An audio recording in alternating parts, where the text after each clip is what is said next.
Shalom. Russia's invasion of Ukraine is now in its second week, and as we enter Shabbat, I fear for what is ahead. Russian troops are now in our partnership city of Zaporozhye. These are our family members. They've been with us at BBYO conventions, spent summers at the Weinstein JCC, connected over programs, and even recently connected with our JFS in Richmond to discuss models for helping our elderly. Yesterday, as we held a special insider briefing, we heard loud and clear the need. It is growing and it is for real. Jews are in danger and we are their only hope. Right now, thanks to the network of services supported by our Federation annual campaign and our national partners and Jewish Federations of North America, we are on the ground helping people. We're providing extra essentials like food and medicine, coordinating and handling displaced persons throughout Europe and in Poland, Western Ukraine, and Moldova. We've activated online platforms to keep people connected, including launching new platforms with Russian-speaking volunteers, making sure that we connect with everyone we can.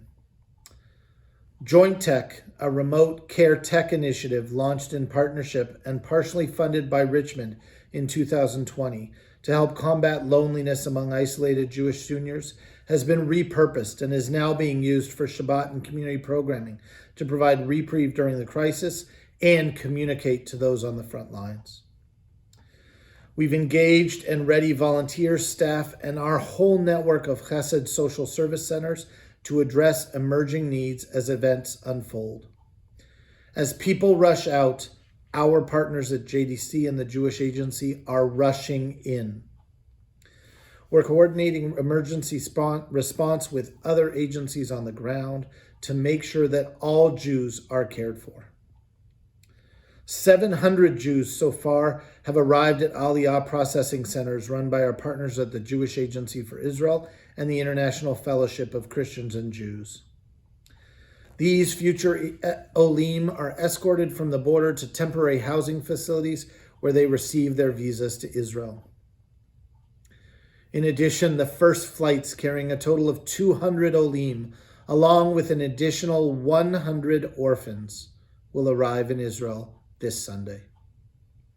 We've rented 3,380 beds in hotels and other facilities in neighboring countries along the border to accommodate the thousands of Jews seeking to make Aliyah.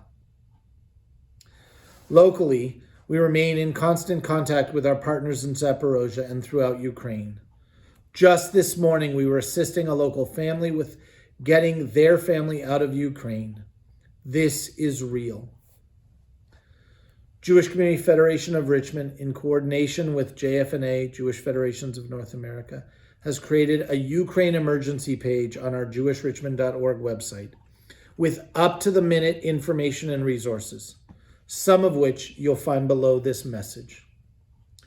All of this life-saving work happens day in and day out because of you. We were able to pivot immediately because we've been there, and we will always be there when Jews are in need. The reality, however, today is that we need you again. We need you to visit and join our effort and raise the critical dollars needed. This is not a time to hold back. Jews in trouble need us. The situation is changing rapidly, and I encourage you to both join and spread the word about an upcoming webinar we're hosting in partnership with the National Young Leadership Cabinet. It's scheduled for Wednesday, March 9th at noon. I encourage you to visit jewishrichmond.org and register.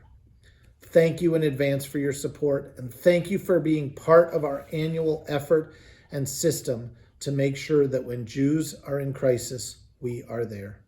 Shabbat Shalom.